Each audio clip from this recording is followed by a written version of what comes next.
Bom, boa noite a todos. Tá saindo meu som certinho? Ai, que bom. Boa noite a todos. Eu sou João Gabriel Sendretti, bacharelando em Artes e Design e bolsista do PIBART pelo projeto Orfia, Laboratório de Transmutação Virtual. Gostaria de agradecer primeiramente a toda a equipe do CIPAD pela recepção e por esse projeto que só engrandece nosso Instituto de Artes e Design, e principalmente esse encontro poético que a gente está tendo aqui. Bom, para começar, convido meu orientador, Luiz Cláudio Fajardo, para algumas considerações.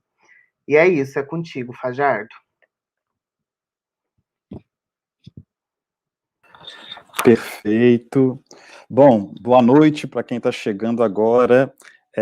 Eu estou voltando aqui nessa apresentação, para agora no papel de orientador, para falar um pouco sobre o trabalho que o João desenvolveu, um projeto que eu tenho muito carinho e que eu considero um projeto muito bem sucedido, apesar de inúmeros percalços que esse projeto acabou por enfrentar, né?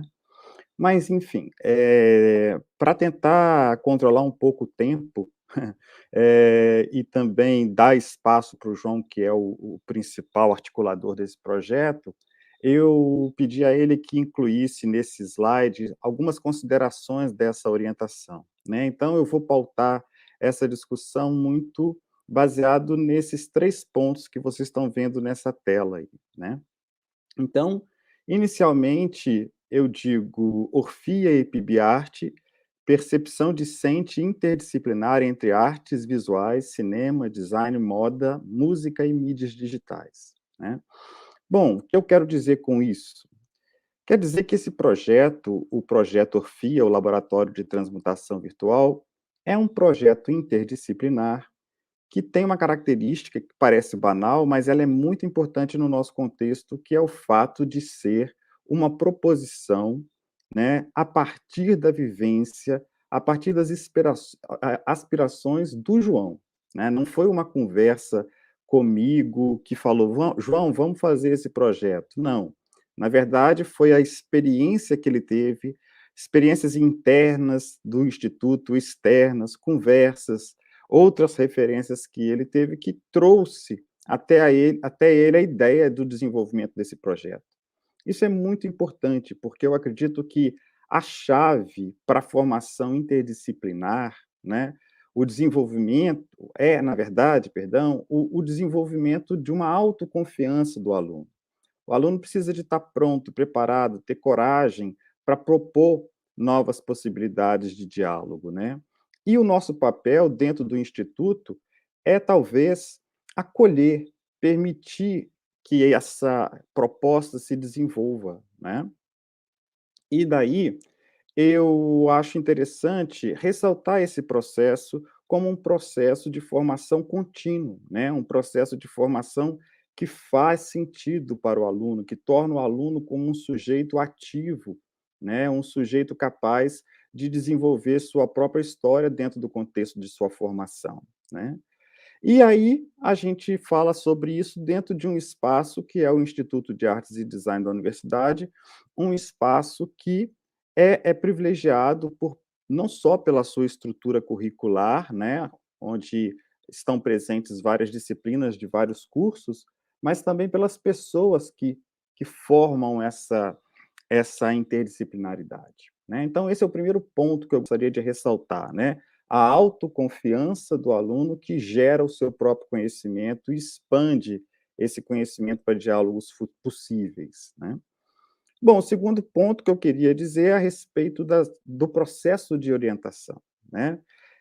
Nesse tópico, orientações, reorientações e desvio de rotas em projetos de pesquisa em artes, eu queria ressaltar o mérito do projeto do João, que está, na verdade, na sua adaptabilidade às incertezas. O que eu quero dizer com isso, né? O projeto do João iniciou em 2020, num cenário onde não se esperava que houvesse uma necessidade de adaptação aos processos e os métodos que ele havia previsto, né? Ele foi surpreendido por um processo de distanciamento social, sendo que, na base metodológica do projeto dele, havia necessidade de encontros presenciais, né? De oficinas onde se trabalhava ideias de forma coletiva, apesar de estar tratando o assunto da virtualidade, né?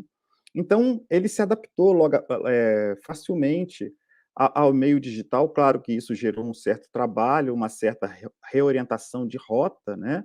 No entanto, o que surpreende é o fato de o projeto adaptado ao meio digital ter se tornado o local ideal para o desenvolvimento desse projeto, né? É muito interessante como o meio digital, as virtualidades, as referências e os contemplados em participar desse projeto, como é que eles se adaptaram a esse meio e os resultados foram muito positivos, né? Então, é impressionante, importante retratar isso, né? Dizer que o Orfia se adaptou muito bem a esse meio, né? E conseguiu resultados muito importantes. Bom, em terceiro lugar, aí já vem digamos assim, uma interpretação muito pessoal, né? Porque uma vez que o trabalho é proposto, e é interessante também ressaltar a característica que norteou essa orientação, que não foi aquela orientação hierárquica, direcionada, eu falo, o João faz, de jeito nenhum, foi uma troca constante, né? Nós aprendemos juntos um com o outro. O João trazia referências que às vezes eu conhecia en passant, às vezes eu não conhecia, às vezes eu trazia alguns textos para o João, então foi uma troca muito salutar, muito interessante, né? E dentro dessa perspectiva, é claro que após a realização do projeto, eu consiga fazer uma leitura pessoal desse projeto, né? E a minha formação é uma formação de entre lugares, né? Eu tenho uma formação em artes, tenho uma especialização em mestrado em mídias digitais, eu tenho um doutorado em teoria literária, então eu estou sempre cambiando entre espaços pouco definidos, né? E uma das características importantes que o trabalho trouxe para mim foi uma referência muito forte a respeito de um conto de um escritor, eh, argentino, né, chamado Jorge Luiz Borges, que é um escritor bastante conhecido, um contista, né, que tem um conto fantástico chamado Jardim dos Caminhos que se Bifurcam, né? E nesse conto existem, assim, referências muito fortes a respeito da imagem do labirinto e a imagem do livro, né.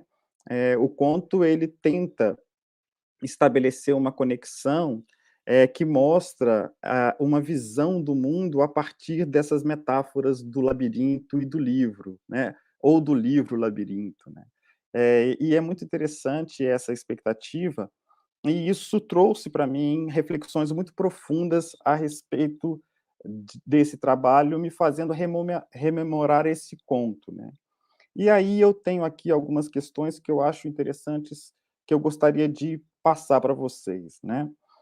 Por exemplo, o Jardim dos Caminhos que se Bifurcam explora a possibilidade de um livro-labirinto ou um labirinto-livro onde múltiplas versões de uma mesma história colocam em xeque a nossa percepção cultural do tempo e do espaço. Vejo Orfia como uma instância do livro Labirinto Borgiano, tecido através de conexões entre teóricos, críticos, artistas visuais, músicos, designers digitais e de moda, com seus textos, projetos e obras virtualmente dispersos na dinâmica atemporal das redes digitais. Nessa trama, misturam-se as experiências individuais dos integrantes desse projeto, que influenciam-se mutuamente, em suas narrativas visuais, que nada mais são que a tentativa incessante de ler e escrever novas possibilidades de mundo, né?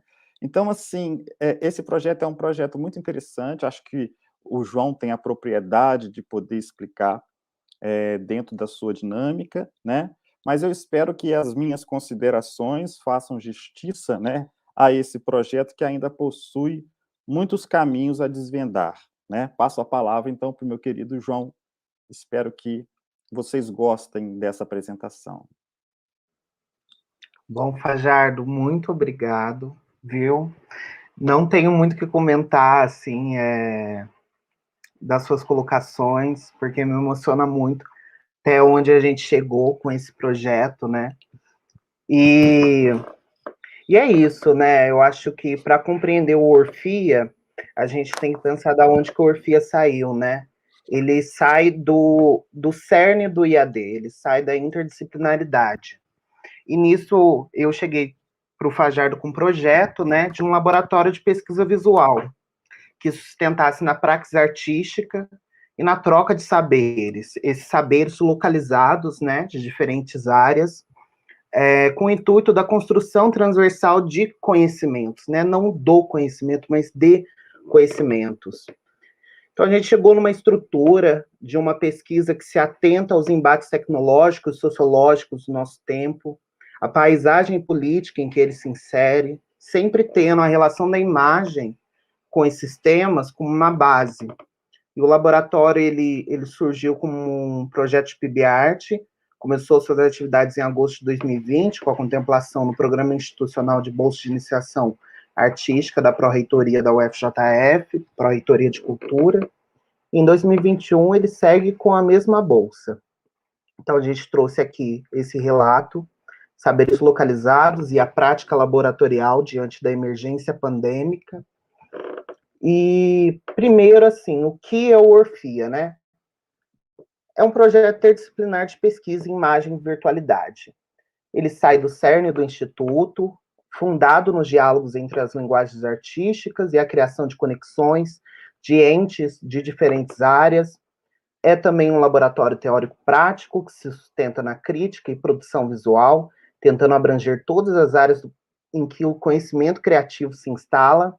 Um dos objetivos do laboratório é atuar na ampliação de repertório de seus participantes, compreender as entrelinhas que permeiam a relação de imagem e receptor, o estudo da linguagem como canal cultural, político e pedagógico, e, por fim, a aplicação prática desses saberes, tanto na produção visual quanto na produção crítica de visualidades. Primeiramente, o projeto foi executado para ser executado presencialmente, né? Tendo sua metodologia compreendida em duas frentes: os seminários expositivos e as oficinas de experimentação gráfica visual. Esse seminário expositivo trabalharia os repertórios teóricos, plásticos, de diferentes aspectos da imagem, enquanto as oficinas de experimentação gráfico-visual seria uma manipulação, a prática laboratorial desses repertórios, né? Mas, dada a emergência pandêmica imposta pela disseminação do novo coronavírus, o laboratório sofreu drásticas alterações para ser executado virtualmente. Nisso, a gente chegou em três frentes: os cursos remotos, as redes sociais e as exposições virtuais. O setor da curadoria de redes sociais, ele comporta a pesquisa de temas pertinentes ao desenvolvimento teórico e conceitual do laboratório, e consiste na produção de curadorias e indicações de mídias variadas para serem anexadas e divulgadas nas redes sociais, funcionando como material paradidático. Setor educativo, por sua vez, tem por objetivo densificar essa pesquisa do setor de curadoria, né?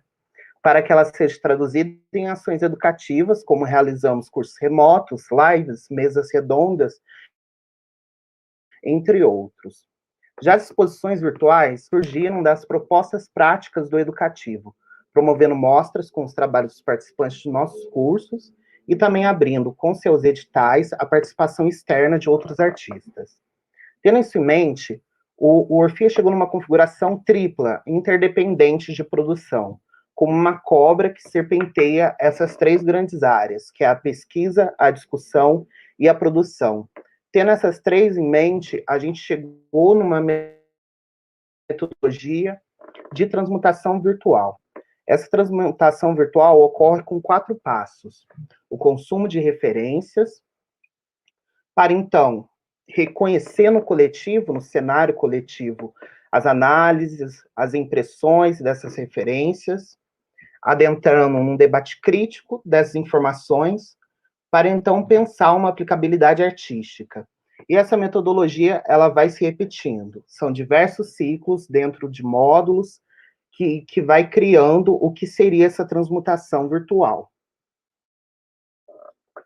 Para expandir a compreensão, né, dessa metodologia, eu selecionei um dos 4 módulos do PIBART 2020 para a gente fazer uma análise. O curso Visualidades e Virtualidades foi um dos módulos que se concentrou nos desdobramentos da obra A Cultura e a Arte do Pós-Humano, de Lúcia Santaella. Convocamos também para esse curso outros saberes e outros entes, como a questão do ciborgue, presente em Donna Haraway, e a questão de simulacro e simulações, presentes em Jean Baudrillard. O curso se materializou tendo a seguinte frase de Lúcia em mente: a história, a economia, a política, a cultura, a percepção, a memória, a identidade e a experiência estão todas elas mediadas pelas tecnologias digitais.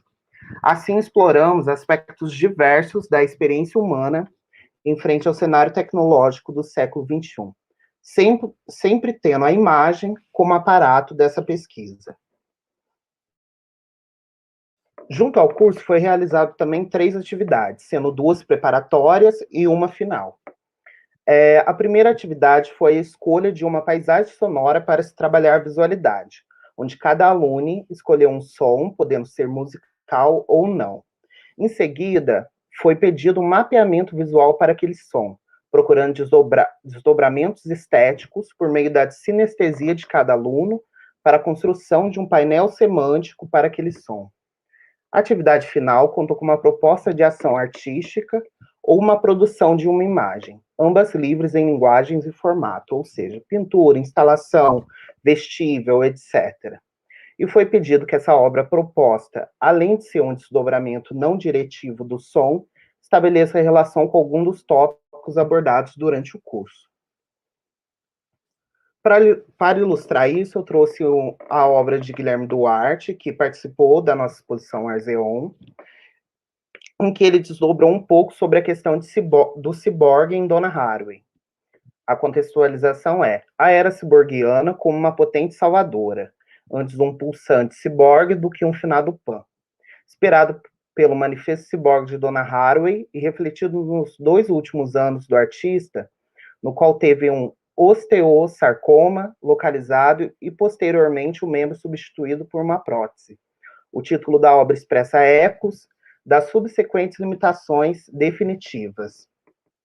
Bom, essa é só uma das obras dessa exposição riquíssima que a gente teve do curso, né, de uma compreensão dos textos da Haraway e da questão do pós-humano muito profundas, que integraram a exposição Arzeon. A exposição foi desenvolvida em parceria com os curadores Leonardo Ehringer e Larissa Pujaus, e conta com o trabalho de design do Estúdio Migrel. Aqui podemos ver os artistas participantes, e eu queria ler um pequeno trecho do texto curatorial, que resume bem o intuito do curso, da exposição e dos caminhos que o Orfia tomaram. Sujeito neurônio, estradas eletromagnéticas, computadores, macroscópio e megamemórias, estratos que constroem o cyberespaço, numa alucinação consensual de realidade, um novo médio ambiente eletrônico do pensamento coletivo do Sibionte. Um novo éon temporal, em que o tempo é uma data, imerso em locais hipertextuais e audiovisuais infinitos, evoluindo no ritmo e peso das trocas. O cyberespaço torna carne um mundo virtual, arquitetado pelas teias de informação que a humanidade produziu. cria uma nova cidadania online, uma nova forma de relação, uma nova política poiesis. Nesse tempo de atuação, embora com a grande dificuldade do cenário de educação remota, o laboratório conseguiu firmar parcerias diversas e expandir seu conteúdo em diferentes plataformas. Alguma das ações mais notáveis foi a participação da 79ª edição da revista Trama, com ensaio curatorial que estampou a capa da revista Sociossíntese. Também vale a pena mencionar a mesa redonda E se, por um habitar esperançoso em um mundo de dados, com o pesquisador egresso do IAD Gregory Castelhano, que atualmente é mestrando em cultura digital pela UFBA, e Bruno Mello, artista visual internacionalmente conhecido pelas suas poéticas cibernéticas e estudo em novas mídias. O laboratório se configura desde sua criação como um compromisso coletivo. A fotografia dinamicamente com seus participantes interessados funciona, que certamente influenciou a minha própria poética, tanto a pesquisa acadêmica quanto a pesquisa poética, já que além da pesquisa eu atuo com artes visuais.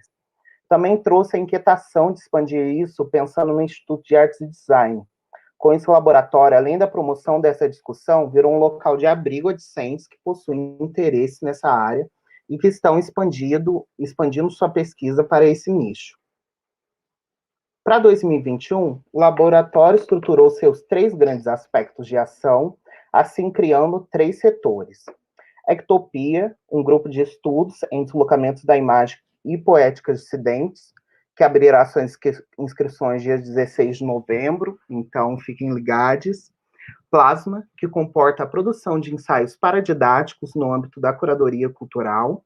E EON, um coletivo de produção de narrativas visuais e ensaios curatoriais. Nossos objetivos, dada a peculiaridade da pesquisa, são essencialmente poéticos. O laboratório procura, como resultado de suas atividades, narrar seu próprio mito, habitar as crateras da história, elaborar dissidências, coletivizar conhecimentos, reparar as fraturas da paisagem social, costurar imaginários, tecer realidades, fabricar mundos e desdobrar futuros possíveis. O propósito do laboratório é instaurar um local de encontro no contexto do Instituto de Artes e Design, abrindo diálogos de diferentes áreas e permanentemente atento à paisagem social, política, tanto nacional quanto internacional, no intercâmbio constante de saberes. Para encerrar, então, a exposição, uso um trecho da filósofa Donna Haraway, que foi como uma orientadora ontológica para a minha pesquisa, onde ela expõe a importância da simpoiesis por uma poética do fazer com.